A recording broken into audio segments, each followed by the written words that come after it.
We have learned that an economy consists of the economic system of the country or the area. In certain countries, there's a laissez-faire system. In other countries, there is centrally controlled economies. And but the most of the countries we find they are lying in between the laissez-faire system of economic and the controlled centralized system.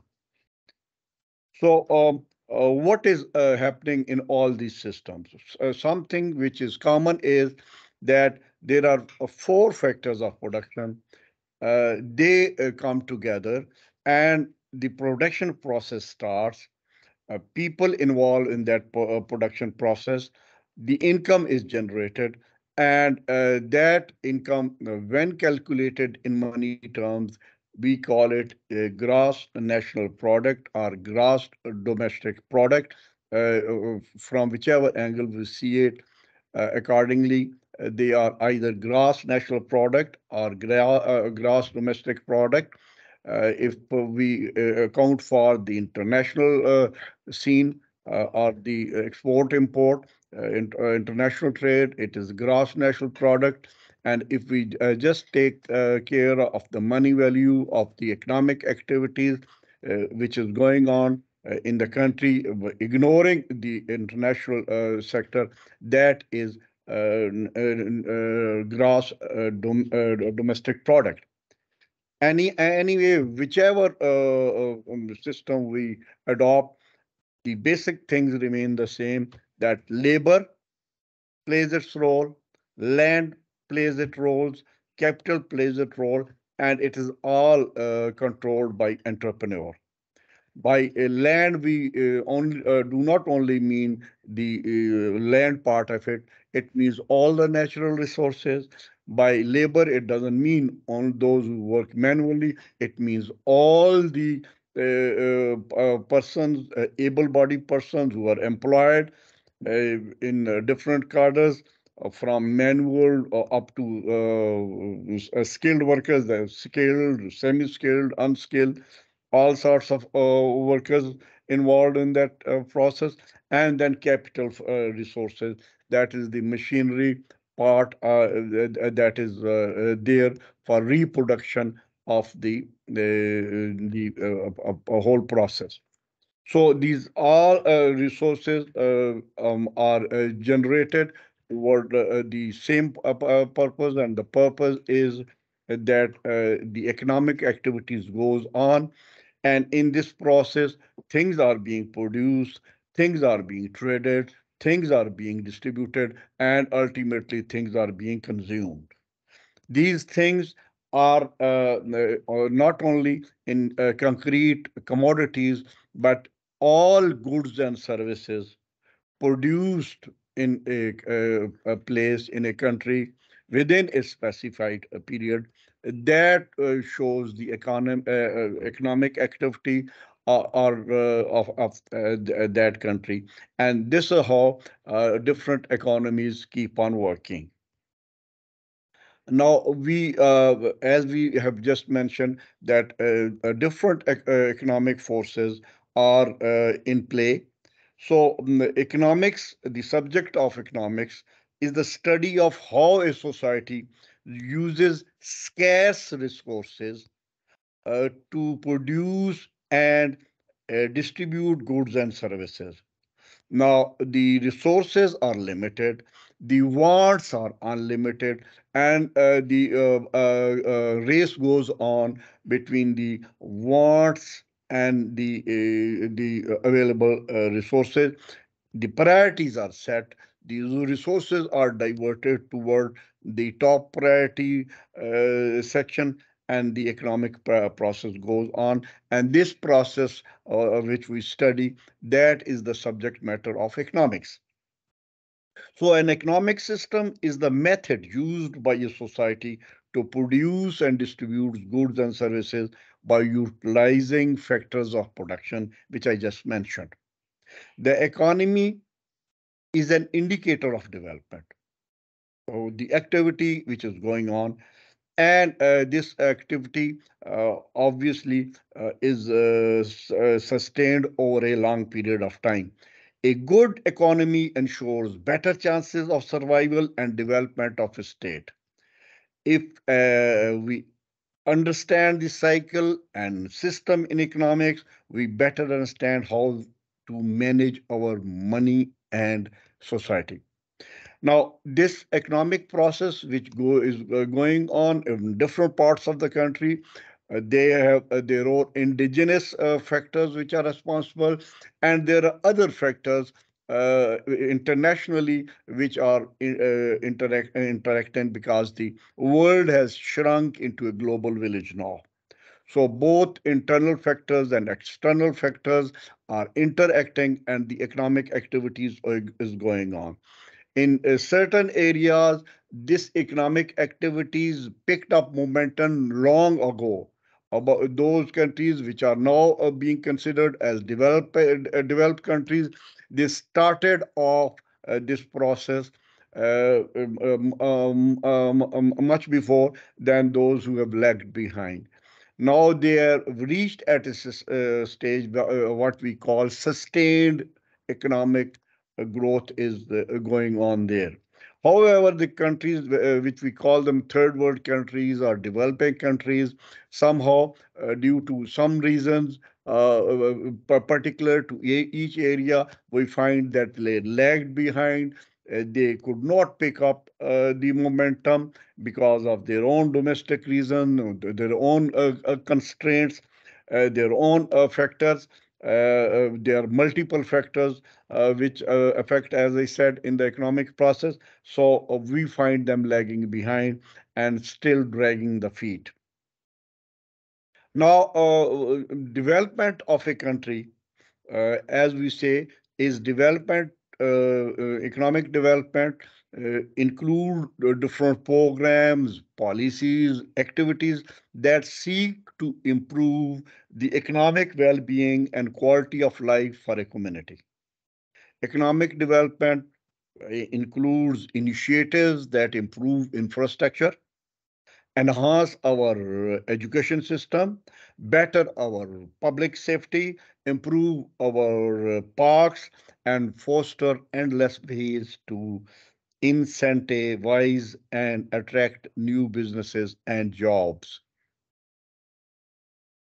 So economic development, we have already defined elsewhere also that it is a process of continuously increase, gradual increase in the per capita income of a country over a stretch of period. Now, what are the economic challenges after the formation? After this, what we mean by formation here means that in particular reference to Pakistan, we are talking that after the Pakistan has came into existence, what challenges we have faced. Now, this is now history, and even in our junior classes, we find a lot of detail. But I will just briefly touch upon it here that once we were separated, once there was partition in Indo-Pak subcontinentally, our the parts of the land which came in in Pakistan, they were basically by history they were agricultural land, and their economy mainly based on agricultural sector. So total dependence of the economy was on agriculture when we were partitioned. That was one feature of the country. The industrial units were very few, and they were scattered throughout the country. Then we started making plans, different plans we started making, and there was a series of 5 year plans starting from a first plan that was 1955 to 1960. There was a unit where we mentioned a different activity of different plans, And even last day, we were talking about seventh and eighth plan and then midterm development framework. Now, there were series of plans, but unfortunately, the plans look good on the book, but when seen the achievements of the targets, they fell well short of the targets. So, economic challenges are present. Even now, some of them are in very stark nature, very serious nature, and which we are going to discuss just now, just like the energy crisis, the electricity shortfall, the demand. There is a large gap between demand and supply of energy resources, especially gas and electricity, which have led to constant rise in the price level, having bad effects, adverse effects on the economy as a whole. So because we ran short of the resources, we have less of savings, as we are going to mention in detail. That led to our reliance on borrowing. We resorted to borrowing, and that kept made us increase the loans, and now the loans have increased so much. The loans have increased so much that their debt repayment is itself a problem. So whatever we earn now, a main chunk of it is to be reimbursed in forms of debt servicing. That is another sad side, a part of the story.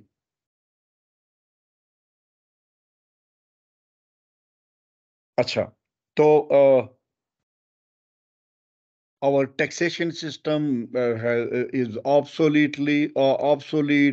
It is not generated that much revenue as the requirement of the economy. Our international trade has also adverse signs.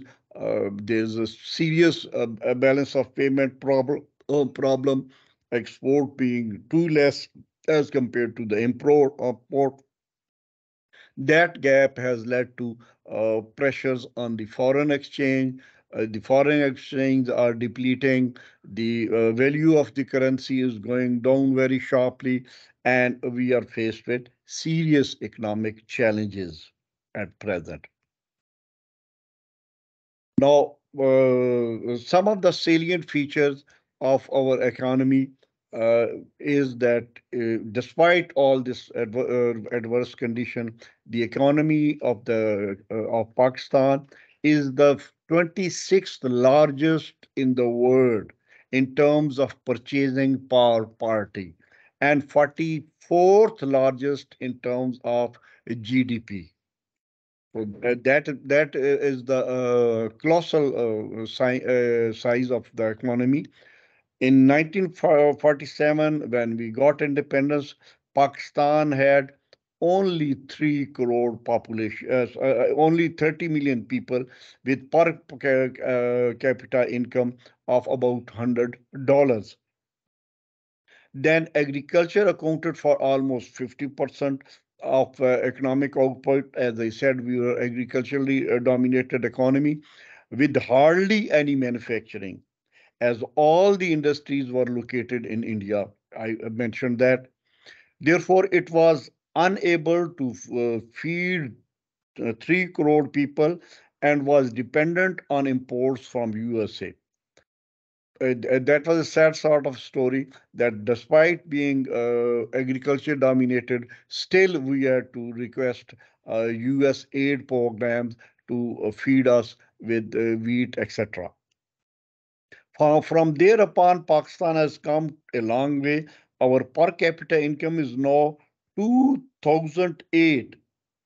Year 2008 was 1000, which means that 10 times more than it was in the beginning. So if we compare our per capita income, that was 100 to begin with, and up to 2008, that has risen to 1000, meaning by 10 times it has increased. It has increased, yes, it has increased, but we are still much behind even some of our Asian neighbors. Now, talking about the dominant sector of the economy, that is agriculture, Pakistan is the third largest exporter of rice, even now, in the world, and producing enough food grains to feed its people. There have been years where there was a shortage of wheat and we had to import. But in most of the years, the grain production, that is, production of wheat, was sufficient enough to meet our domestic needs. Pakistan is also one of the five major textile producing countries in the world. That industry is also basically based on agriculture, that is cotton production. Pakistan also produces third largest quantity of milk in the world. With agriculture sector, there is a change. Oh, and what is the change?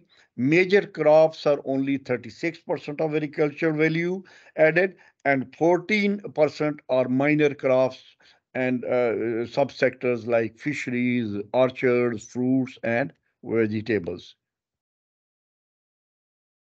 Now, since we have to compare different countries here also, as comparative studies is also required. So, as a contrast in USA, agriculture is only 2.5% in US, having a population of 30 crore, out of which they not only feed the entire population, but also export to the rest of the world. Therefore, it is important to understand that when it is said that agriculture is contributing more, it is productivity of agriculture rather than the share of agriculture in GNP. Their per acre yield is much more than in Pakistan. Now, the second major sector of the economy is manufacturing and industry. Let's see what is condition of that sector. Manufacturing and industry now accounts for 25% of the income. When we recall, there was not even a single industry worth its name at the time of partition. We have already mentioned that. So if we look where we were and where we are, I think the justification for Pakistan in terms of betterment of economic condition of Muslims in this part is very strong, but we have not lived up to our potential. We can do much better than this. Where are we lagging behind? In 1969, Pakistan exports of manufactured goods were higher than the combined exports of Indonesia, Malaysia, Philippines, and Thailand. Now, see how we have started lagging behind. In 1965, 69, I repeat, in 1969, Pakistan's exports of manufactured goods were higher than even combined exports of four countries: Indonesia, Malaysia, Philippines, and Thailand. And now we are lagging behind these countries. In 1960s, Korea emulated Pakistan its 5-year planning process. Now we were leading countries. People were following us. People were taking us as example of developing country. And Korea duplicated the model which we had. Now Korea is much ahead of us. If I mention here, we were the ones who raised the airlines of Gulf states. This Qatar airline, the airlines of UAE, they were started by PIA, and now Qatar Airlines and the UAE Emirates and the other airlines are far ahead. We are nowhere near. So, but the tragedy is that even a country such as Vietnam, which was completely devastated by the war, has now overtaken Pakistan. 10 years ago, India, which was way behind Pakistan, is now way ahead. As an economist, the biggest challenge is how can we organize ourselves to improve our economy? Now, that is the issue.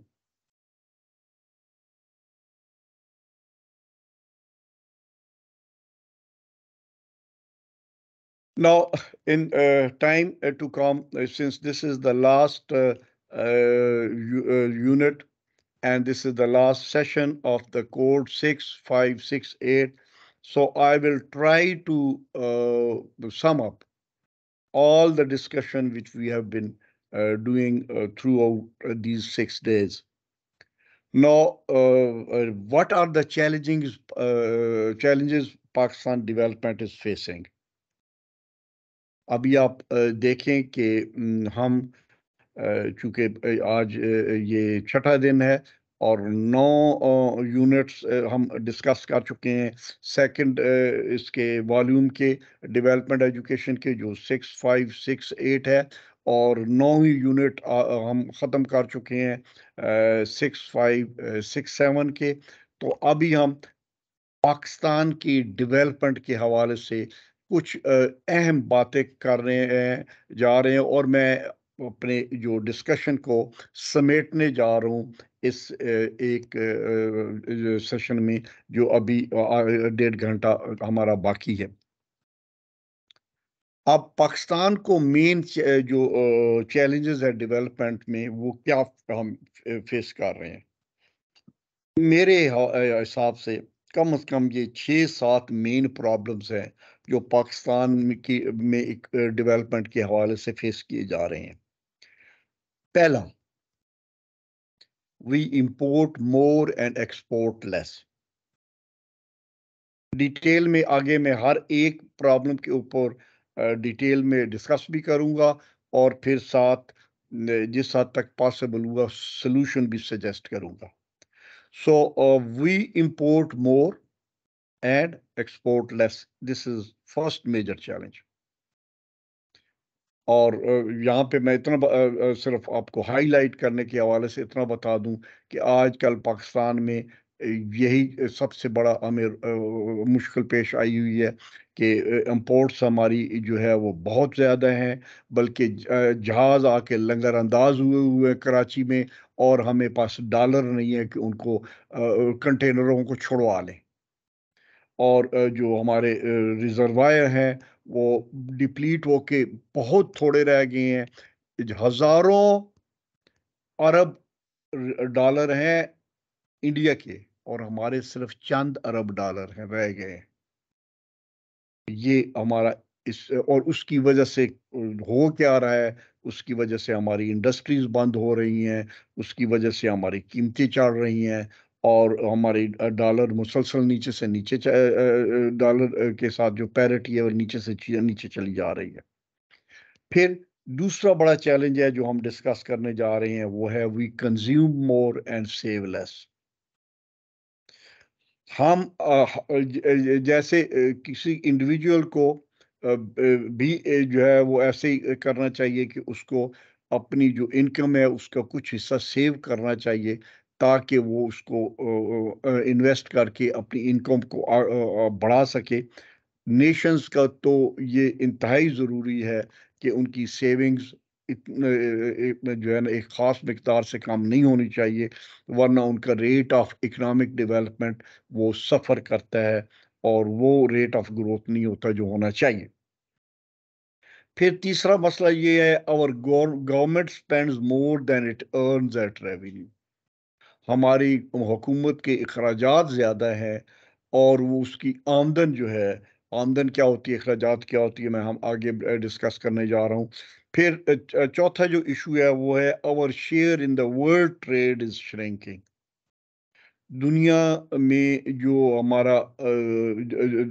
दुनिया तरक्की कर रही है अच्छे लेन then में करके जिन चीज़ों में वो बेहतर हैं वो एक्सपोर्ट करते हैं जिन चीज़ों में वो ज़रा उनके रिसोर्सेज इतने अच्छे नहीं हैं वो इंपोर्ट कर लेते हैं हम जो है जो हमारा शेयर है दुनिया के साथ इंपोर्ट एक्सपोर्ट के हवाले से वो श्रिंक करता जा रहा है we face energy and water shortages और फिर the crisis of governance and implementation जो है हमारा गवर्नेंस का भी बड़ा इशू है हमारे जो गवर्नमेंट्स हैं वो इतनी एफिशिएंट नहीं है कि जो अवेलेबल रिसोर्सेज हैं कम से कम उन्हीं को जो है ना अच्छी तरीके से एक्सप्लॉइट कर सकें और फिर एक अहम चीज़ होती है पॉलिटिकल स्टेबिलिटी और लॉ एंड ऑर्डर जो हम लैक कर रहे हैं